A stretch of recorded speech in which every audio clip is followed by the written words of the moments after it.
All right, so if you own a Toro time cutter zero turn and your deck is not cutting level, which I noticed the left side was way low on mine.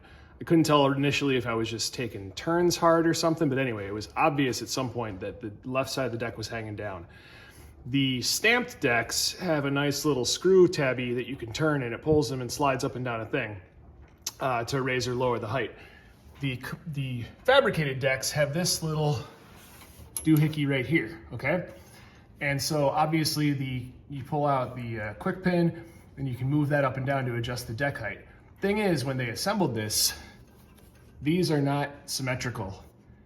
This side that it should be on the back side is considerably longer than this side. So if this gets turned around, or if one of the two gets turned around, one side of the deck will be higher and one side will be lower. Now, does it really matter? Not particularly, as long as they're both flipped the same way. The one thing I did notice is that until I flipped mine correctly, could not raise my deck up 100% of the way. I was stuck on that 4.0 inch mark and I couldn't get it to the 4.5. So if you're having that issue on this is a Toro time cutter 77404, just check.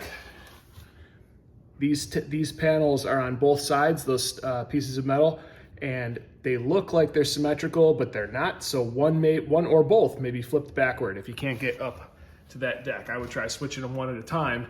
And if they're, like I said, if they're both backward, it's okay because the deck is still even. You just can't raise it up quite as high, which may be a problem for some of you if you're trying to go onto a trailer or something like that, like breakover height, so you don't high center yourself.